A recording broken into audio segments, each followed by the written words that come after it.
Hola queridos alumnos, hoy día vamos a estudiar el curso de literatura.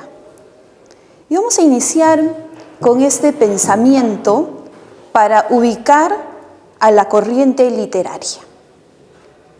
Estos escritores manifestaban: para nosotros existir es sentir, y la verdadera sensibilidad va indiscutiblemente ligado a las líneas del corazón. Uno de los grandes representantes de esta corriente expresaba en sus versos: por una mirada, un mundo; por una sonrisa, un cielo; por un beso, yo no sé qué te diera por un beso. Los suspiros son aire y van al aire. Las lágrimas son agua y van al mar. Dime, mujer, cuando el amor se olvida, ¿sabes tú a dónde va? Podrá nublarse el sol eternamente. Podrá secarse un instante el mar. Podrá romperse el eje de la tierra como un débil cristal. Todo sucederá.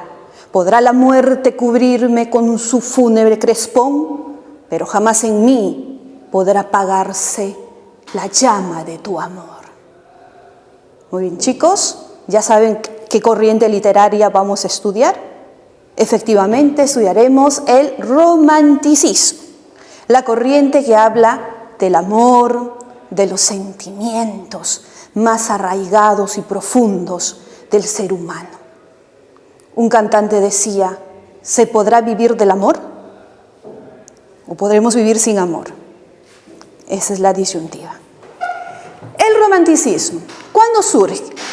Esta corriente surgió en Alemania desde fines del siglo XVIII y se va a desarrollar hasta la primera mitad del siglo XIX.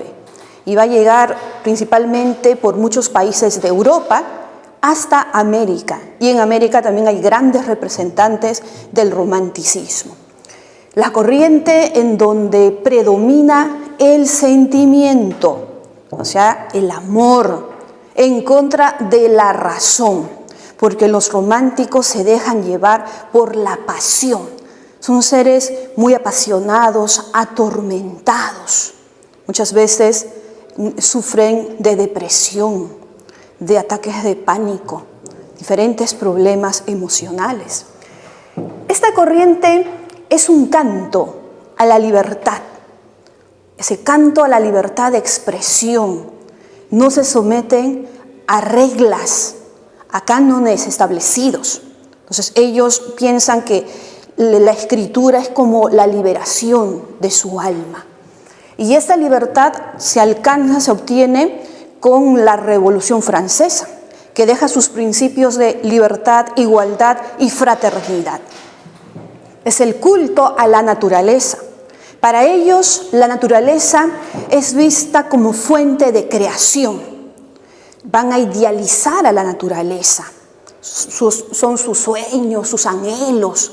Se inspiran en el tiempo también. Un romántico, si se encuentra en una tarde nublada, llena de llovizna, escribirán versos de nostalgia, muy triste, hasta de muerte. Oposición al neoclasicismo. La corriente anterior fue el neoclasicismo. ¿Por qué se oponen? Se oponen por el culto a la razón, por la rigidez, hemos dicho, a esos preceptos clásicos. Ellos están en contra también de esa primera corriente que es el clasicismo. Predilección por escenarios exóticos, lugares extraños, raros, sobrenaturales. Tratan de huir de esta realidad y dejan fluir a su imaginación, a su fantasía para poder crear. Y muchos de esos escritores escribirán bajo el efecto de ciertas hierbas alucinógenas también. Por eso vamos a entender por qué escribieron de esa forma. Culto al yo. Los románticos son muy egocentristas. quieren expresar lo que sienten, liberar sus demonios internos. Hablan de sus rasgos, de su personalidad, de ese lado individualista. Esa es su característica también. Por eso que van a relatar sus obras en primera persona. Ellos son protagonistas de estas historias. Temas subjetivos. Van a adoptar estos temas subjetivos fuera de la lógica y de la razón. Mucha emoción, muchos sentimientos, muchos anhelos, sueños que no se pueden lograr en este mundo. Y como no se pueden lograr en este mundo, huyen, van a huir de este mundo creando sus propios mundos, sus propias realidades, en donde sean un poco felices. Exagerado nacionalismo. Los románticos aman a su patria, aman a su historia, aman sus costumbres, sus tradiciones. Por eso que en sus historias, en sus obras, están marcados en ese contexto de carácter nacional. Y surgirán muchas novelas históricas. Originalidad y creatividad. Ellos no van a ser como los neoclásicos que fueron imitadores de la cultura clásica. No, acá hay una libertad de creación, mucha originalidad. Impulsado por un movimiento llamado el Sturm-und-Drang, una frase en alemán, porque en Alemania es donde se inicia esta corriente, el Sturm-und-Drang, que se le puede traducir como tempestad e ímpetu. Otros le traducen tormenta y pasión, porque esa es la característica del héroe romántico. El héroe romántico vive atormentado por grandes pasiones que desencadena en el suicidio del protagonista. Y en las grandes tragedias, todos mueren. Por eso que es el Sturm-und-Drang, un movimiento literario, un grupo de escritores que buscaban el anhelo de la libertad. Ese es el Sturm-und-Drang. ¿Qué géneros literarios se cultiva de preferencia en el romanticismo? Pues indiscutiblemente el género lírico, la poesía, el sentimiento puro. Pero dentro de este género lírico, las especies como las rimas, los versos que inicié mi exposición eran las rimas, pequeñas cancioncillas de amor, las elegías también porque hacen alusión a la muerte, las odas porque hacen alabanza también a la muerte. No se tienen una obsesión por la muerte como temática, el amor y la muerte. La narrativa. En la narrativa prefieren novelas muchas veces de carácter autobiográfico porque el escritor te está contando su propia vida. Novelas epistolares, que significa por medio de cartas. También cuentos, también algunos cuentos fueron creados en el romanticismo. El teatro. En el teatro las tragedias, los dramas, algunos también comedias, pero principalmente la tragedia y los dramas. Son las características principales del romanticismo. Vamos a conocer a sus representantes. ¿Quiénes son los escritores que más destacaron en esta corriente literaria? Observe aquí en este cuadro, he tratado de ubicar a los máximos representantes del romanticismo europeo, porque estamos hablando de literatura universal.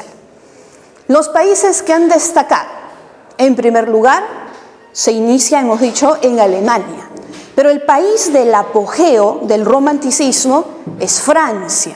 Por eso que Francia es la ciudad del amor. Si queremos encontrar a nuestra media naranja, el amor perfecto, dice que debemos ir a Francia. Ahí está, ahí nos está esperando el verdadero amor. ¿Será cierto? No se sabe. Alemania. En Alemania, el primer romántico. Como es el primer romántico, a él le van a dar el título del padre del romanticismo. ¿Y quién es el padre del romanticismo? Johann Wolfgang Goethe, el líder del Sturm-und-Drang, el cisne de Weimar. ¿Por qué le dicen el cisne? Cisne es sinónimo de genio. Weimar porque es una ciudad de Alemania, donde él destacó, donde él nació. Entonces, Johann Wolfgang Goethe, el cisne de Weimar. Habrán leído muchas de sus obras, aunque él inició escribiendo poesía. Quiere decir sus elegías, las elegías romanas que era un tributo a la muerte. Aunque en un inicio Johann Wolfgang Goethe tuvo mucha afición por la ciencia, él es un científico en su país, pero después se dejó llevar por la pasión de la escritura y empieza a crear sus obras impregnados de mucho sentimiento. ¿Cuáles son sus obras principales? Torcuato Tasso, también tenemos Fausto, que es un drama en donde explica ese pacto que hace Fausto con el diablo. Va a vender su alma. ¿Pero por qué vende su alma al diablo? Por juventud, porque era un doctor anciano. Por juventud, por dinero y por una mujer hermosa. ¿Serán ustedes capaces de vender su alma por cosas materiales? El doctor Fausto lo hizo. No tenía nada que perder. Werther, pero sin duda su mejor obra es Werther. Habrán leído esta novela, ¿no? Werther, que muchos se han sentido con esa característica del protagonista, que es Werther, y se han dejado llevar por el efecto de Werther. El efecto Werther es el werterismo. ¿Qué es el werterismo? El suicidio por amor no correspondido. Ahí viene el dilema, ese dilema moral, existencial. Si no me aman, ¿cuál es la solución? ¿Me cortaré las venas? ¿Me daré un balazo? ¿Creen ustedes que el suicidio es la liberación? Porque ellos tienen ese pensamiento. ¿Será cierto?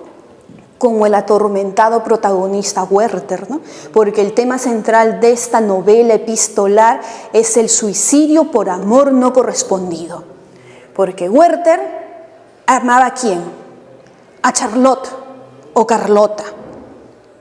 Pero Carlota amaba a Alberto, un triángulo amoroso.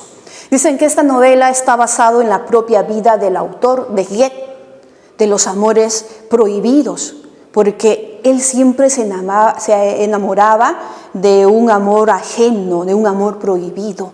Y eso no es correcto, ¿verdad? Entonces no podemos enamorarnos de lo prohibido, ¿verdad? Entonces Werther quiere liberar sus demonios escribiendo esta novela. Y ahí se va a liberar él, ¿no?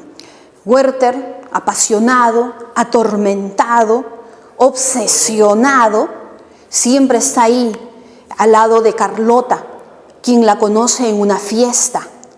Pero después descubre que Carlota está comprometida en matrimonio con Alberto. Y él, para estar cerca de Carlota, se hace amigo de Alberto. Imagínate, se hace amigo de Alberto. Alberto lo considera, le quiere, no le invita, como es un muchacho de buena familia y tiene buenos recursos económicos, le invita a hacer viajes donde él pagaba todo, hasta su afición por las armas, se van de cacería, y él siempre cubría todas las necesidades económicas. Pero cuando Alberto viajaba, él se aprovechaba para estar al lado de ella. Pero ella, como toda mujer fiel, pues no hacía caso a sus pretensiones. Y él, más atormentado, decidió irse a otra ciudad para iniciar. Pero después piensa, cavila y está dispuesto a regresar para enfrentarlo todo. Al mismo Alberto, declararle su amor abiertamente a Carlota, porque él piensa que Carlota no le hace caso por los prejuicios, por la iglesia, porque los románticos son muy creyentes, creen mucho en Dios, sus pensamientos están basados en la época medieval. Pero cuando regresa, descubre que Carlota ya se casó con Alberto, ya no puede hacer más, debe aceptar la decisión, pero la busca desesperadamente y la toma a la fuerza de los brazos, la sujeta. Ella le rechaza, que estás loco. Y él le dice, está perturbado, que no le haga caso de su reacción. Y le dice a Alberto, préstame tus pistolas para irme de cacería, para calmar mi alma. Y como Alberto estaba por salir, le dice a Carlota, limpia las pistolas y entrégale a Werther. Pero Carlota entrega las armas a uno de sus criados para que le llegue a sus manos de Werther. ¿Qué va a hacer Werther con estas pistolas? ¿Se irá de cacería o está planeando algo? Werther no ha podido dormir con la idea que Carlota ama a Alberto, se ha casado con Alberto, va a formar una vida con Alberto y que él ya no tiene ninguna solución. Pues como es una novela escrita por cartas, de repente ustedes han leído la última carta. Esa última carta que es tan dolorosa, en donde un hombre que ya tomó la decisión de morir. Así empieza la última carta.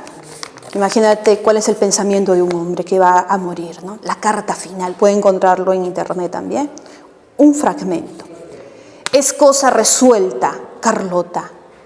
Quiero morir y te lo participo sin ninguna exaltación romántica, con la cabeza tranquila, el mismo día en que te veré por última vez.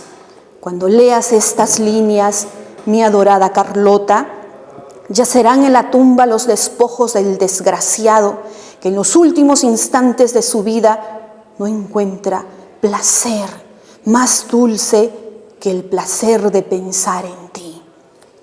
He pasado una noche terrible, con todo ha sido benéfica, porque ha fijado mi resolución.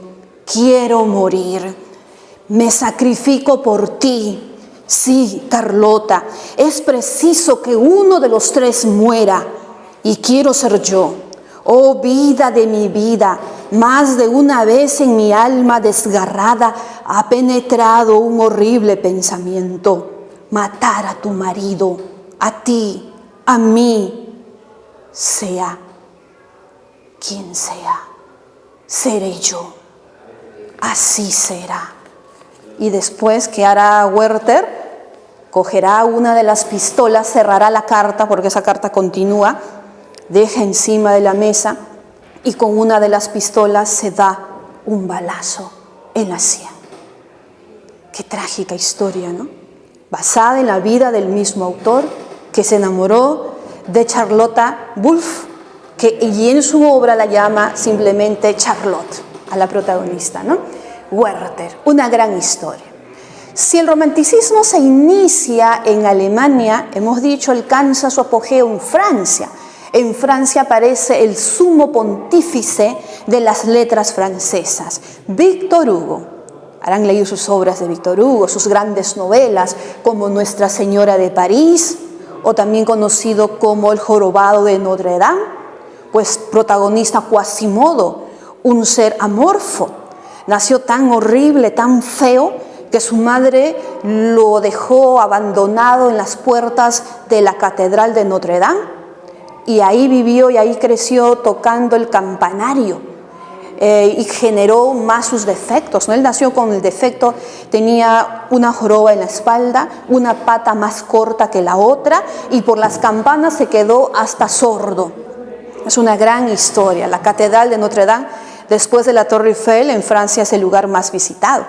También tenemos otra de sus obras, Cromwell. Se dice que con Cromwell, en este libro, que es una obra de teatro, en su prólogo, porque siempre te preguntan, ¿no?, ¿en qué libro de Víctor Hugo están los manifiestos o la teoría romántica? La teoría del romanticismo aparece en Cromwell, pero el triunfo del romanticismo contra los neoclásicos se da con esta tragedia llamada Hernani. Aquí serán tres hombres que se van a disputar por el amor de la bella Doña Sol. Tenemos al mismo rey de España, al rey Carlos V, a un anciano adinerado, un duque, don Ruy Díaz, y un bandolero llamado Hernán, que lleva el título de esta obra, ¿no? Hernán. Tres hombres que se disputan el amor de la bella Doña Sol. Y al final todos van a morir, por eso se dice que es la gran tragedia del amor. Pero muchos han leído esta gran novela, Los Miserables, que con esa novela Los Miserables ya abre el camino para generar la otra corriente literaria que es el realismo. Los Miserables. ¿Quiénes son los miserables? Los miserables son aquellos seres marginados de la sociedad, seres que no tienen nada, por eso son miserables. No tienen amor, no tienen dinero, no tienen justicia, son carentes de todo. A eso llamamos los miserables. Los miserables aquí es la trágica historia de un muchachito llamado Jean Valjean, un jovencito tan noble, pero por las crisis generadas por las guerras, entonces la gente ha perdido su trabajo, no tienen que comer y menos para darles de comer a sus hijos. Su hermana de Jean Valjean, que está casada, tiene varios hijos pequeñitos y el marido los abandona. Entonces Jean Valjean, al ver que sus sobrinos lloran día y noche, él decide buscar trabajo, pero nadie le quiere dar. Entonces va a robar un pan. Y por robar un pan, imagínate que es llevado a prisión. ¿Y cuánto tiempo va a sufrir prisión? Alrededor de 20 años por robar un pan, imagínate, por robar un pan, 20 años. Y escucho en los noticieros que han asesinado a una niña pequeñita, un balazo. A un doctor que por robarle un celular también le han dado 2 balazos. Y ese delincuente sigue en la calle haciendo de las suyas. Roban por doquier los celulares a los seres humanos, ¿verdad? Pero a este muchacho, por la necesidad, ni siquiera para él, para alimentarse él, sino sus pequeños sobrinos, él robó una pieza de pan y fue llevado a prisión. Y como no hay justicia para los pobres, entonces pasó prisión 20 años. Y ni siquiera le dieron la libertad, él se escapó. Pero en la cárcel tuvo que sobrevivir, hasta pierde su identidad. Porque en la cárcel ya no te van a llamar por su nombre, Rosita, Juancito, ya no, sino por un código, un numerito, un alias. Y a él le llamaban 24601, o sea, carente hasta de nombre. Y le graban, ¿no? Como ganado, le queman ahí su nombre en un número. Entonces, Jean Valjean, y tiene que pasar por una serie de sufrimientos. Cuando se escapa de prisión, nadie le va a dar trabajo, él ha cambiado su carácter por sobrevivir en la cárcel. Entonces debe robar, empezar a robar otra vez para comer. Llegará a la casa de un obispo, bienvenido Miriel, que le acoge, le da comida, le da posada, y él pues se siente raro que una persona muestre un poco de caridad. Y no entiende, se levanta a la medianoche y le roba al sacerdote los cubiertos de oro y de plata. Se va al mercado a vender esos cubiertos de oro y es detenido. Pero para llevarlo a la prisión debe haber una acusación. Y eso era pues de la iglesia. Lo llevan donde el sacerdote, le preguntan a la policía, ¿él te ha robado? Y el sacerdote, bienvenido Miriel, dice, no, yo le he regalado. Pero te olvidaste llevar también los candelabros de oro y de plata. Pero eso sí, no olvides de mi consejo. Haz el bien. Esas palabras quedan grabadas en Jean Valjean. Y decide cambiar. Tiene mucho dinero, porque el oro tiene mucho valor. Se va a un lugar muy alejado donde la pobreza es extrema. Y ahí construye postas médicas, casas, colegios para ayudar a los pobres. Y la gente le empieza a querer. Y a él quiere nombrarle su alcalde. Cambia hasta de nombre. Ahora se hace llamar el señor Magdalena. Él primero no quiere aceptar el cargo porque él quiere pasar pues, sin que nadie le reconozca. Porque hay un policía llamado Harbert que nunca se le ha escapado un delincuente y le persigue, le persigue y le persigue. Pero la gente le quiere y se convierte en el alcalde. Entonces ahora en este pueblo llega a su vida una mujer llamada Fantina, una prostituta, pero que ella no sea la vida misma, le ha llegado a esa vida, a ese mundo. Pero Fantina tiene una pequeña niña llamada Cosette, quien cae en manos de los Tordercar, que la maltratan. Entonces ella quiere una buena vida para su hija. En su miseria ella ha sido capaz de vender hasta su cabello, de vender sus dientes para poder alimentar a su niña, pero ya no puede más. Entonces a ella le quitan a su niña, se lo llevan donde los Torner-Kier, pensando que le van a dar una nueva vida, pero esa gente le explota a la niña. Entonces, cuando conoce al señor Magdalena, que es Jean Valjean, le pide ayuda. Y él se convierte en el padre de Cosette, de la pequeña Cosette, después que muere Fantine. Entonces es una gran historia muy conmovedora, Los Miserables. En Francia también aparece Alejandro Dumas. Alejandro Dumas, el aventurero narrador, con grandes historias como El Conde de Montecristo, Los Tres Mosqueteros, El Hombre de la Máscara de Hierro. Todas sus novelas y sus cuentos han sido llevados al cine. Lo puedes encontrar, hasta Netflix ha utilizado sus novelas para retratarlos. Habrán leído de repente esta novela o han visto la película El Conde de Montecristo, por ejemplo, ¿no? Un hombre que fue traicionado y conducido a prisión, le quitaron todo, hasta la mujer, y en prisión su venganza nada más crecerá, se va a alimentar, va a vivir planeando su venganza, el Conde de Montecristo. O la novela de las aventuras, Los Tres Mosqueteros, D'Artagnan y su enfrentamiento con tres mosqueteros. Inglaterra, encontramos al padre de la novela histórica, Walter Scott, con la gran novela histórica Ivanhoe. También Lord Byron, el padre del subjetivismo, con sus obras, esos son poemarios, poesía, en donde habla acerca o le canta o exalta las debilidades del hombre, El Corsario, La peregrinación de Childe Harold. Estados Unidos, seguramente han leído estas grandes historias de Estados Unidos. El padre de la narrativa del terror, el padre de la novela policíaca, el padre de los cuentos de terror. Estamos hablando de Edgar Allan Poe. También sus libros han sido llevados al cine, Edgar Allan Poe. En los exámenes de admisión muchas veces preguntan cuál es la lírica del terror, la novela del terror y el cuento del terror. Son sus tres obras importantes. La lírica del terror, la poesía del terror, se titula El Cuervo. Su novela del terror, Las aventuras de Arthur Gordon Pym. Pero el cuento del terror es una colección de 67 cuentos reunidos bajo el título de Las narraciones extraordinarias. Seguramente han leído El Gato Negro. Lees este cuentito, no vas a poder dormir varias semanas. Es terrible, principalmente por el lenguaje que emplea el autor. La caída de la casa Usher, La máscara de la muerte roja, El retrato oval, El pozo y el péndulo, El corazón delator, tantos cuentos, narraciones extraordinarias. Dicen los críticos literarios que el mejor cuento de este libro es El Gato Negro, basado en la propia vida de Edgar Allan Poe. Así como escribe, así vivió. El escritor, uno de los escritores norteamericanos que ha tenido muchos seguidores, o sea, discípulos.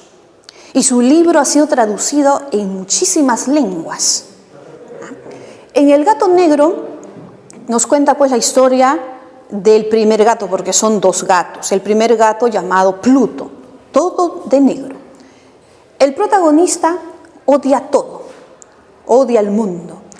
Todas sus miserias le echa culpa a la sociedad en sí. Pero siente placer solo o amor por su gato. Pero no puede tener ni una sola mancha, debe ser negro. Está casado, se ha casado con su propia prima, porque también es gustosa de los animales. Pero el gato negro solamente él le atiende, y él, como le hace cariño, el gatito duerme en sus piernas, pasean por las calles, como si fuera un perrito, ¿no? Así, duerme en sus rodillas.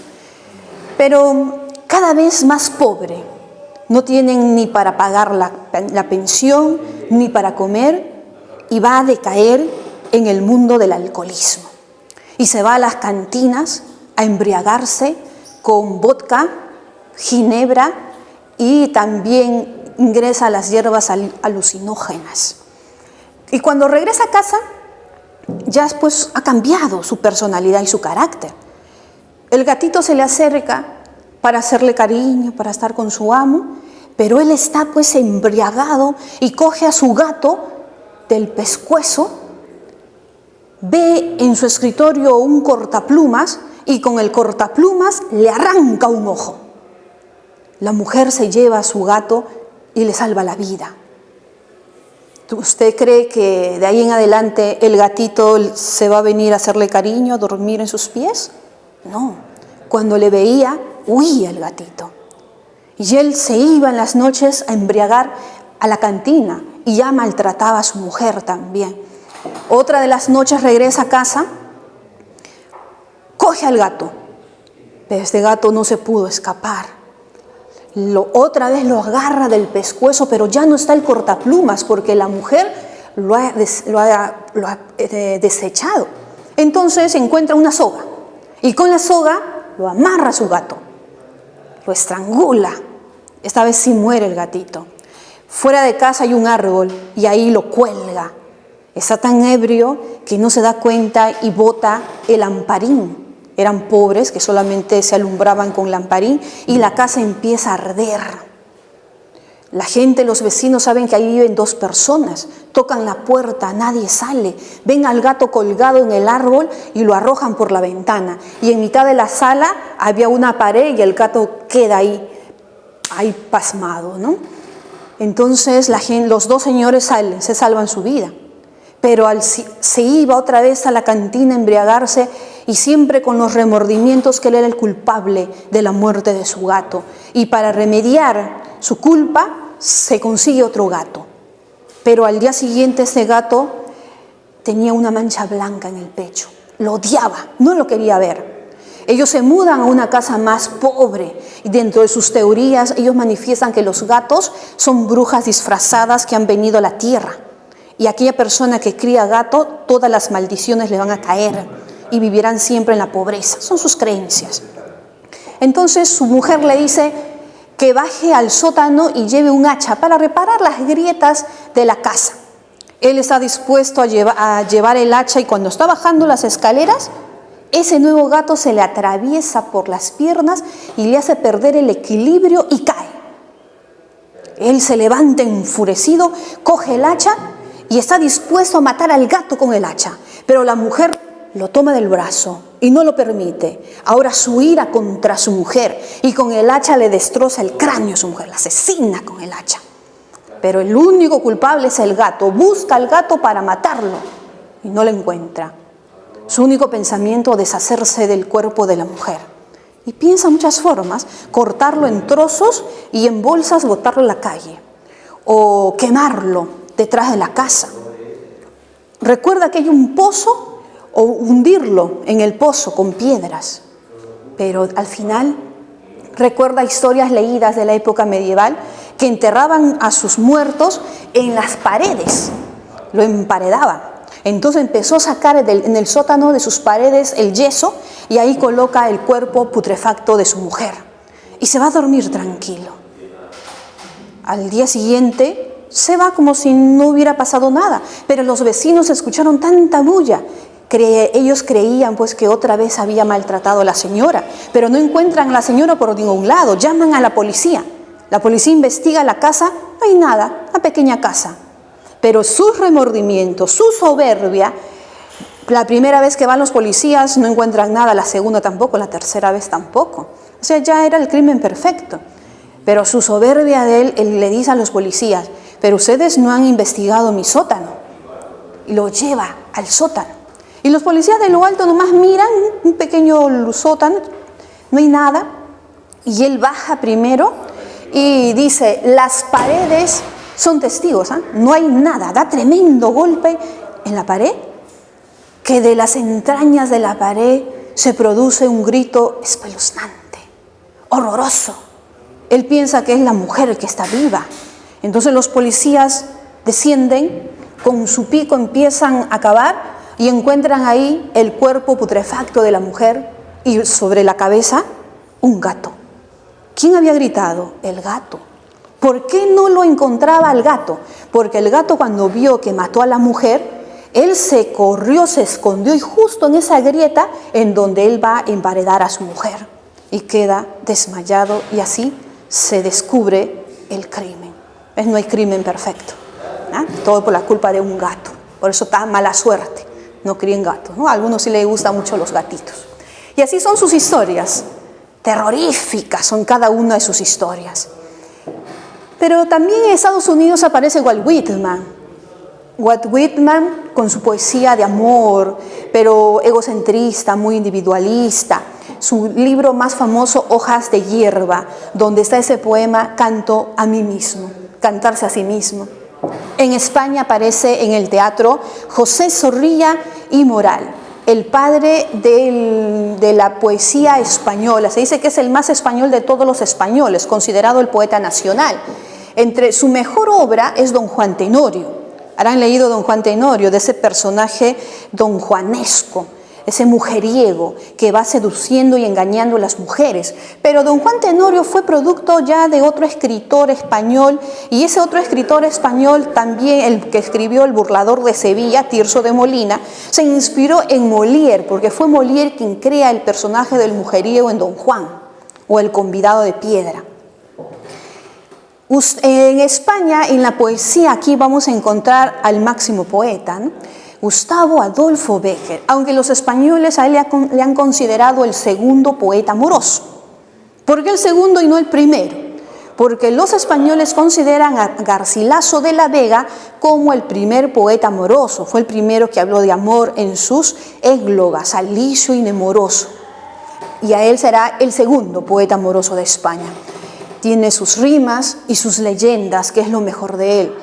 Rimas, 96 canciones de amor, aunque él en vida no lo va a publicar. Es un libro póstumo, sus amigos le dan el título de Rimas.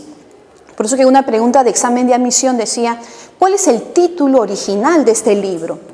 Bécquer, en vida, quiso ponerle el libro de los gorriones, pero sus amigos le cambiaron el título por Rimas. Todos están en números romanos y muchas veces en los exámenes de admisión te ponen los versos y usted tiene que reconocer el número. Ello es muy difícil, muy complejo. Aquí tenemos los que más destacan. Ya le he recitado al inicio algunos de ellos. Tenemos el número 17, hoy la tierra y los cielos me sonríen. Hoy llega desde el fondo de mi alma el sol. Qué bonitos versos. La 21, ¿qué es poesía? Y tú me lo preguntas, poesía eres tú. La 23, por una mirada un mundo, por una sonrisa un cielo. La 53 dicen que es la más hermosa, según los críticos literarios.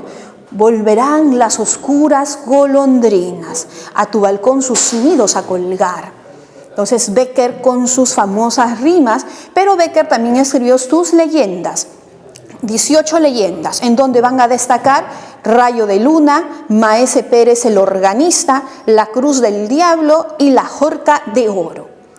Y si nos vamos a otro país, a Dinamarca, aquí tenemos al cuentista danés Hans Christian Andersen, quien escribe una colección de obras, pero ya no dedicadas para la juventud o para las personas adultas, sino su preocupación más la niñez.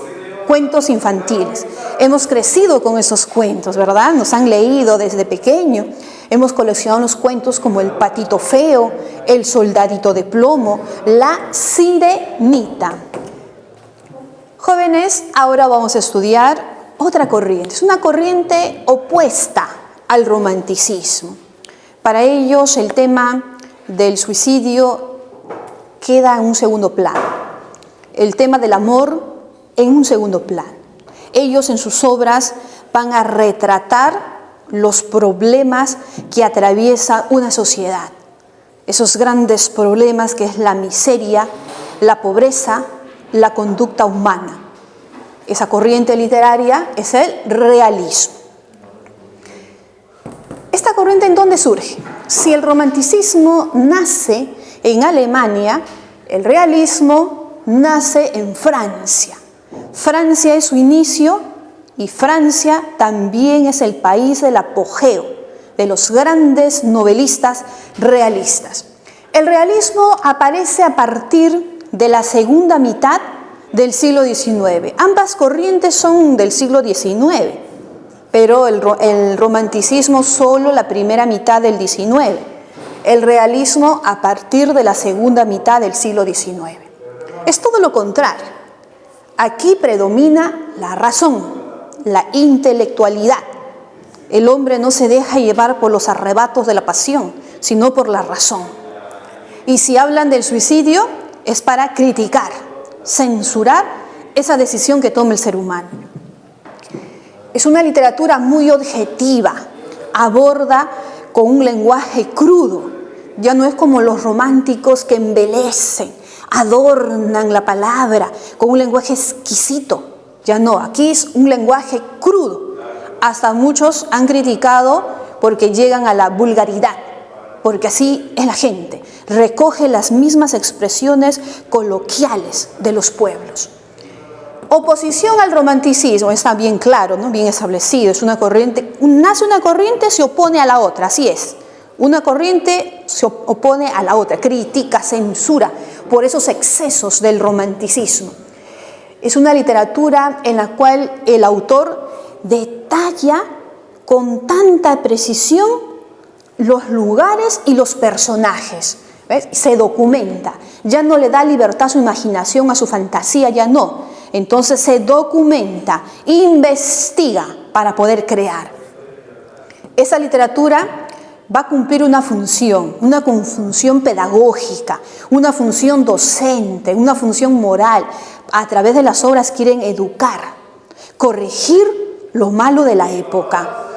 Por eso que ese afán de inculcar valores a través de las obras. Hemos dicho que abordan los problemas de una sociedad. En esta sociedad hay crisis.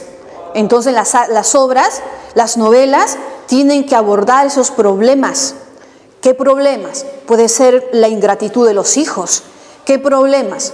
Problemas morales de conducta, que no son fieles a la familia, sino el problema del adulterio, que es muy marcado en estos tipos de novelas de esta corriente literaria. Los escritores, los autores ya no van a formar parte de la obra, sino describen lo que están observando, quiere decir en tercera persona gramatical. Los realistas se toman la molestia de difundir sus obras por medio de los periódicos. Ellos están influenciados por un movimiento, por una doctrina, por un pensamiento positivista. Este pensamiento positivista principalmente desarrollado por el francés Auguste Comte, que para ellos solo existe lo que se puede comprobar a través del método científico. Por eso que los realistas son muchos ateos. Ellos no creen en Dios, ni todos sus postulados, porque la iglesia no puede comprobar lo que dice, ¿verdad? En cambio, ellos son muy objetivos respecto a la creación del hombre. ¿Qué dice la iglesia? Que el hombre ha sido creado producto de un soplo divino, ¿no? De que en la costilla de Adán, pero ¿se puede comprobar? No, ellos atacan a esos postulados. Entonces, ellos más bien están a favor de la teoría de Charles Darwin, del origen de las especies. El realismo exagerado, crudo, va a recibir el nombre de naturalismo, aunque los naturalistas formaron su propia escuela y después de una simple escuela se separan de los realistas para construir su propio movimiento literario llamado el naturalismo. ¿Cuál es la diferencia entre un realista y un naturalista? Que los naturalistas describen lo más degradante para una sociedad, y lo más degradante para una sociedad para ellos es la temática de la prostitución. Ese es lo más degradante para una sociedad, los naturalistas. Conocida como la escuela de la fealdad. ¿Quién es el padre del naturalismo? El francés Emilio Zola, que escribe su libro, que es una colección de 20 novelas, recogido bajo el título Los Rougon-Macquart, en donde destacó la novela Nana. Nana, qué triste obra, ¿no? Si ustedes leen Nana. ¿Qué géneros cultivan los realistas? Los realistas van a cultivar, la poesía ya no, la lírica deja de lado, ellos no trabajan la lírica. Necesitan textos muy extensos porque son muy detallistas, entonces prefieren el género narrativo. las novelas, todo tipo de novela, novelas sociológicas, novelas psicológicas, novelas históricas. Pero aparte de las novelas, los cuentos y los relatos. El teatro. En el teatro no van a desarrollar tragedias como los románticos, sino dramas y algunas comedias. Y en el género expositivo, el ensayo, porque en el ensayo se toma un problema de la sociedad y se busca dar una solución. Los ensayos, los artículos periodísticos y también los manifiestos, como el manifiesto del Partido Comunista, todas las ideas de Marx, de Engels, de todo el pensamiento marxista, socialista, revolucionario. Representantes. ¿Quiénes son las figuras que trascienden en esta corriente literaria? Hemos dicho Francia. En Francia están los más grandes novelistas, pero después de Francia le sigue Rusia y otros países como España, Inglaterra, Irlanda, Estados Unidos y en América. Y en América, el país el cual desarrolla todas las características de esta corriente es nuestro país, el Perú. Hay que sentirnos orgullosos. Y una de las grandes figuras del realismo peruano es Manuel González Prada, con su ensayo Páginas Libres, donde está su pensamiento: los viejos a la tumba, los jóvenes a la obra. En Francia vamos a hablar del padre de las novelas sociológicas. ¿Quién es el padre de las novelas sociológicas? Honorato de Balzac. Este hombre invirtió 20 años de su vida para crear su proyecto novelístico llamado La Comedia Humana. Usted puede invertir 20 años de su vida para alcanzar su objetivo, alcanzar su meta. Ustedes como estudiantes que se están preparando para ingresar a una universidad, claro, van a invertir un año, un ciclo, 2 ciclos en prepararse y lograr el objetivo. Pero ese escritor invirtió 20 años de su vida y su único libro, que es una colección de más de un centenar de novelas.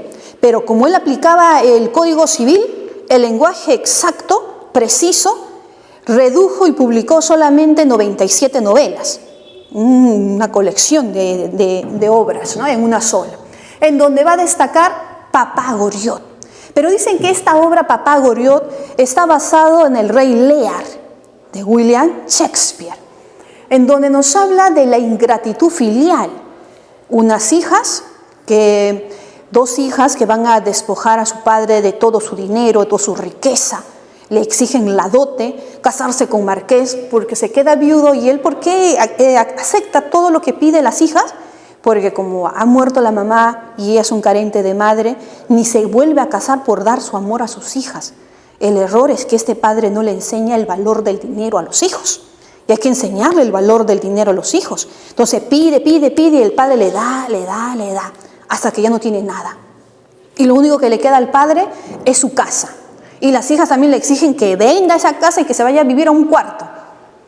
Y el padre acepta, porque vive cegado por el amor de los hijos. Y cuando ya no tiene nada que ofrecer el padre, las hijas ni le ven, ni le visitan. El padre está enfermo y su único deseo es que sus hijas le acompañen en el último momento de su vida.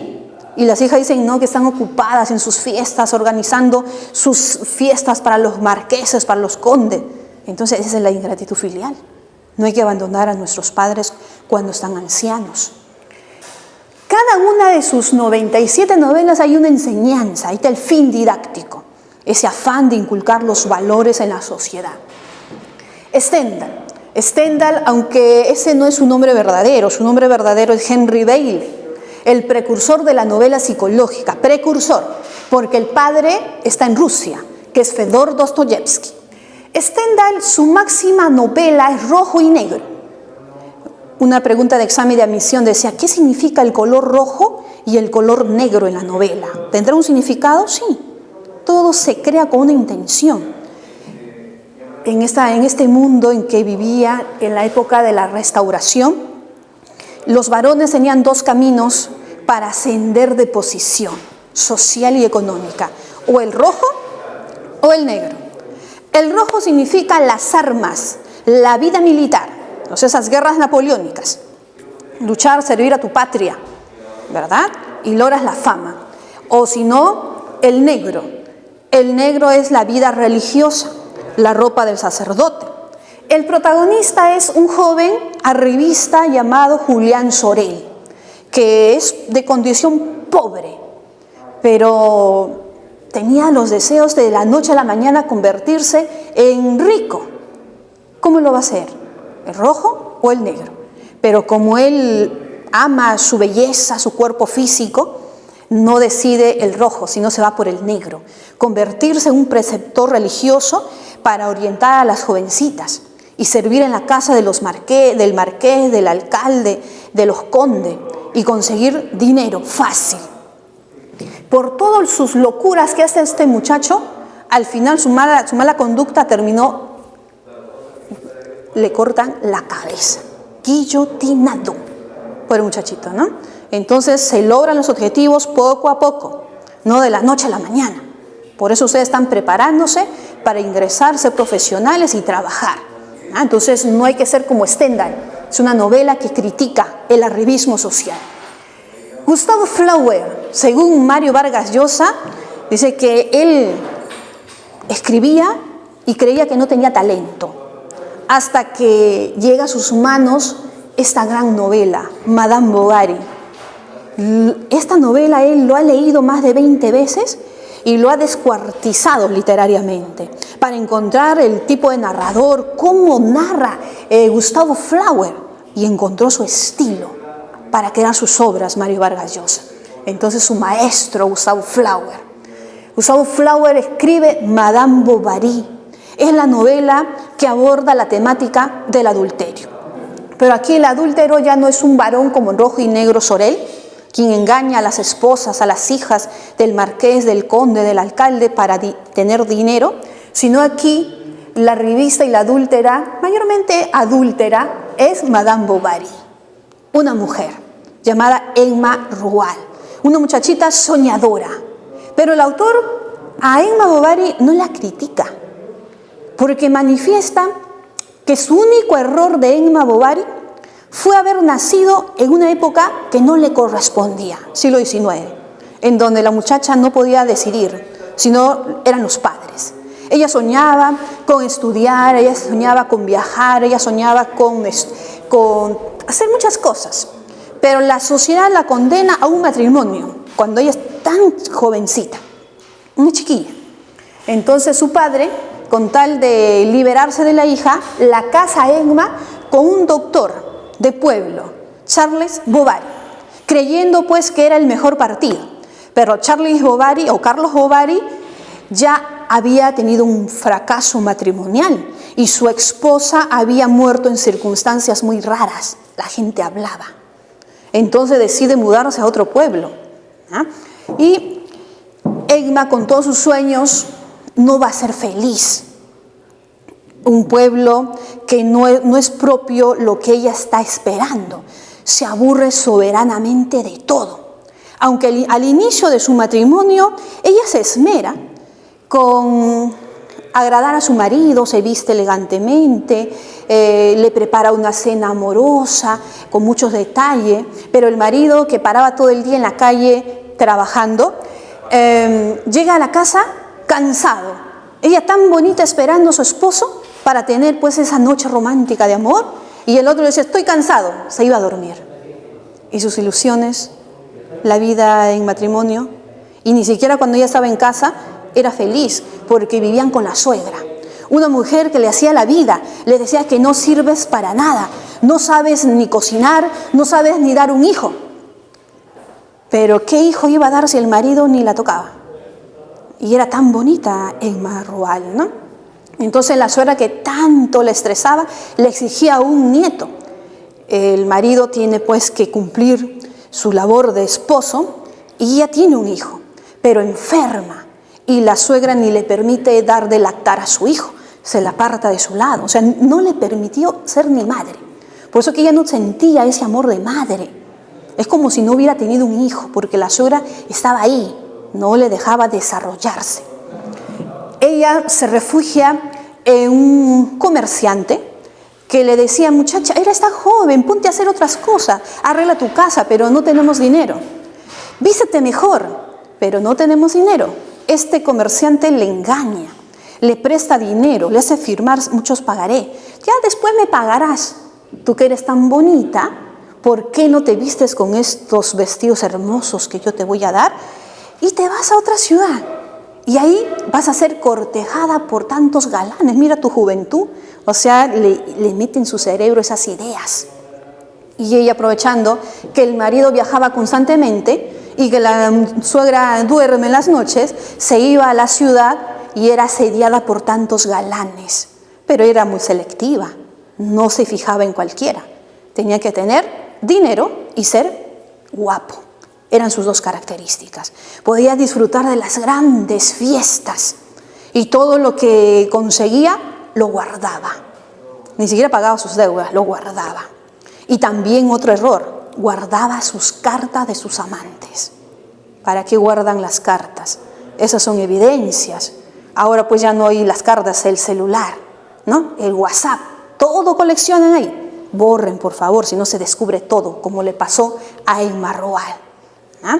Entonces Emma, ilusionada por ese mundo, tan ilusionada, la vida fácil, con tal una miradita, ¿por qué esta novela va a ser censurada? Y el autor pasó un proceso judicial, terrible, un proceso judicial. Se hizo famoso, sí, le sirvió el juicio, pero no pudo soportar y termina muriendo Gustave Flaubert, pero se hizo muy famoso.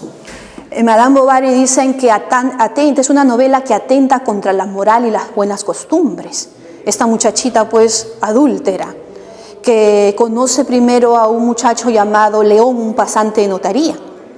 En dos oportunidades tienen encuentro con León, dos momentos, porque la novela tiene partes. En la primera parte se miran nada más con León, pero no tienen nada. En una segunda parte, ya cuando ella está en una ciudad, ahí él se atreve a confesarle su amor y se convierte en su amante. Y León le cumple todos sus caprichos. Le da dinero, le compra vestidos, pero ella se aburre rápidamente. Quiere probar otras aventuras hasta que conoce su alma gemela. Todos por ahí tenemos nuestras almas gemelas. Tenemos que buscar bien, mirar bien. Su alma gemela de Emma era Rodolfo, muchachito de buena familia, pero su familia había caído en desgracia. No tenían dinero, solamente apariencia. Y él le decía, pero estás perdiendo tu juventud en este pueblo, huyamos, vámonos a recorrer el mundo. Pero para recorrer el mundo, ¿qué se necesita? Dinero. Y él no lo tenía y ella tampoco. Entonces ella va a seguir equivocándose y confiar en Rodolfo.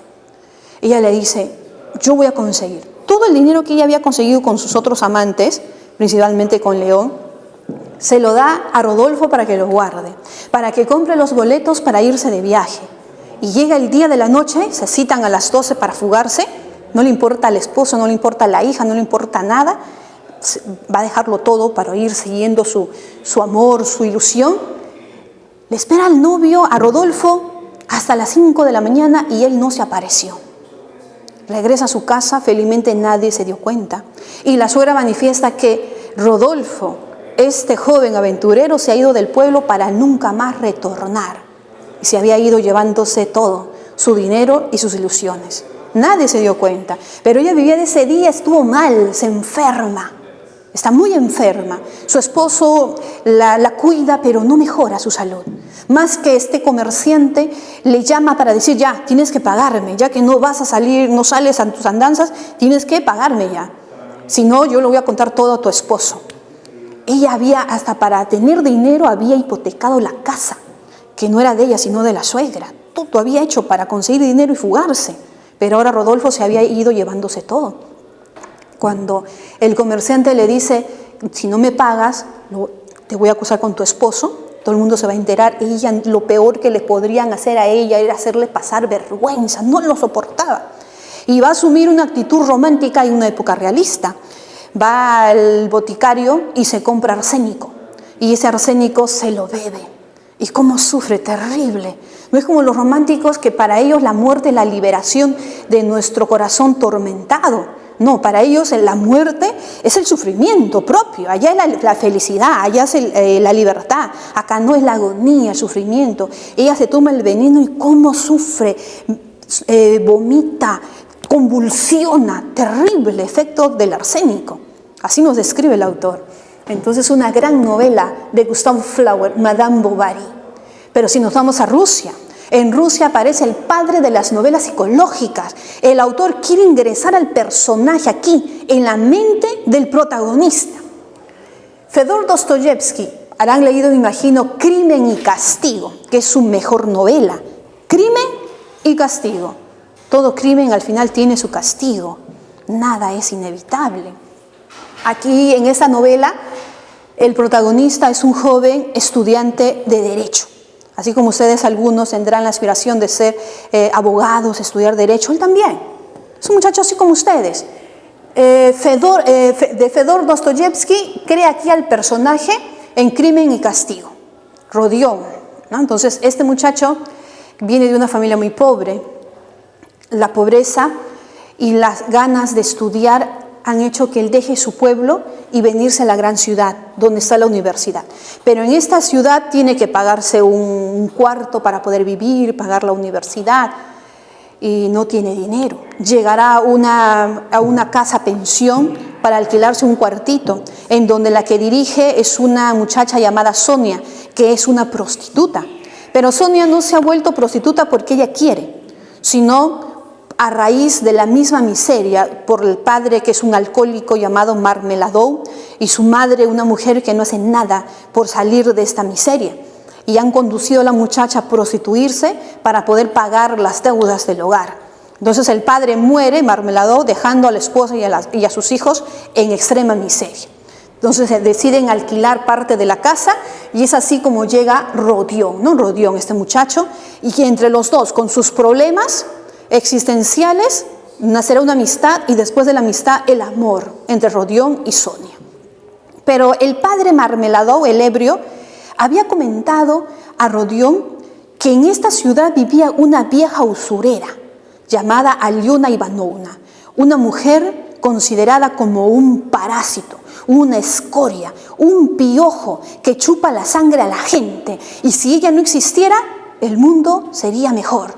Entonces él se crea esa idea que va a liberar a la sociedad de esta escoria social.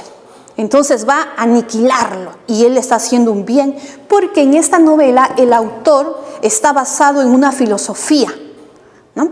La teoría del superhombre de Nietzsche.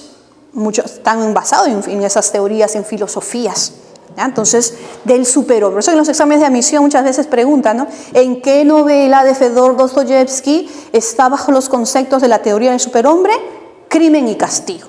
Si te dicen en qué novela de Dostoyevsky está basado en su propia vida, El Jugador. Entonces también basó su vida en El Jugador. Crimen y Castigo, entonces, esta escoria, esta mujer usurera que abusa de la pobreza de la gente no tiene que comer, en esa crisis así como estamos padeciendo ahora, entonces empeñan sus cositas de valor, pero si ese objeto cuesta 100 soles, su valor real, la usurera solo le da 10 soles, ¿eh? Entonces se aprovecha de la miseria. Entonces él decide un día, cavila, piensa que va a liberar a la sociedad de este parásito. Lleva un hacha, guarda un hacha en su saco, se dirige a la casa de la usurera, en un paño ha envuelto un viejo reloj, pulsera, bien envuelto. Toca la puerta de la usurera, y la usurera, pues muy desconfiada, también abre un poquito nada más su puerta. Y dice: ¿a qué has venido? Quiero empeñar este reloj de oro. Pero la usurera como está bien envuelto, demora en abrirlo, ¿no? Y él la empuja, ingresa a la casa, y con el hacha le destroza el cráneo a la mujer, a Aliona, a la usurera. Sube a la habitación y debajo de la cama encuentran todas las joyas, dinero que guarda en todas partes de sus bolsillos, y dispuesto a irse, ingresa a la casa la hermana de la usurera, Lisabeleta, que ella era todo lo contrario a su hermana, era dócil, buena, pero no tiene otra opción: matar también a la hermana. O sea, las dos las asesina. Y como la sociedad estaba convulsionada por descontento, porque en esta corriente literaria el contexto está el proletariado, las luchas, en la jornada de las 8 horas de trabajo, en muchos movimientos, el pensamiento socialista revolucionario. Entonces, se refugia en su habitación, pero escucha, y todo lo que le ha robado a la usurera lo esconde en el jardín debajo de una piedra, hace un hoyo y ahí lo esconde, y no sale de su casa. Él se creía el superhombre, que él iba a liberar a la sociedad de esta escoria, y él no tenía ningún remordimiento, porque era un hombre racional. Pero de ese día no era el superhombre. No puede dormir, tiene sobresaltos, tiene pesadilla, fiebres, alucina. Cada vez que le tocan su puerta piensa que ya es la policía que lo va a detener. Y Sonia, al verle, ha cambiado su carácter, no sale ni siquiera de su habitación, ni siquiera va a estudiar, se confiesa. Y ella le dice, entrégate, porque si te entregas no te van a asesinar, te van a simplemente a llevar a Siberia a hacer trabajos forzados. Y no te preocupes, que yo te voy a acompañar. ¿Por qué él se entrega? Por amor a Sonia, porque sabía que no iba a estar solo.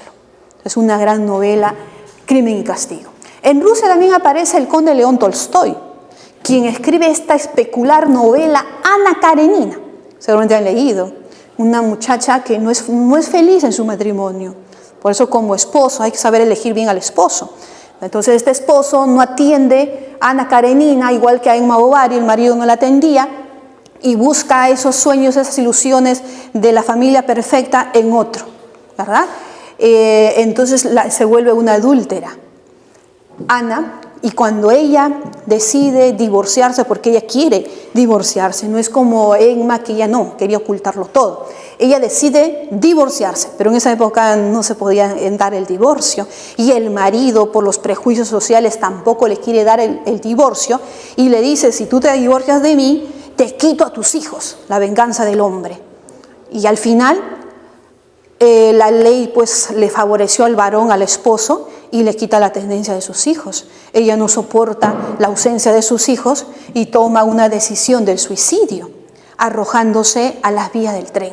Terrible esta novela, le aconsejo que lo lean. También en Rusia aparece Máximo Gorki con la novela proletaria La Madre. En España, Benito Pérez Galdós, Fortunata y Jacinta, Marianela. Mucho le gusta leer Marianela. Dicen que si no hubiera existido Miguel de Cervantes Saavedra, Benito hubiera sido el novelista más importante de España, pero es el segundo gran novelista español. José Echegaray. José Echegaray fue el primer español en conseguir el primer Nobel de Literatura en el año de 1904, el primero para España. Pero no estoy hablando del primer premio Nobel de Literatura, es solo en España. En Inglaterra, Charles Dickens con David Copperfield. En Irlanda, Oscar Wilde con El retrato de Dorian Gray. En Estados Unidos, Herman Melville con Moby Dick, la famosa ballena blanca, el emblema del mal. Todo el mundo va a perseguir para asesinar a la ballena. Y también podríamos hablar en Estados Unidos la novela que ataca a la esclavitud, contra la esclavitud, creada por Henry Beth Stowe, La cabaña del tío Tom. Muy bien, jóvenes, todas son grandes novelas. Es una riqueza hablar de cada una, nos va a entretener y también vamos a educarnos por medio de cada una de estas novelas y cuentos de la literatura realista. Por favor, sigan cuidándose y nos vemos la otra semana. Muchas gracias.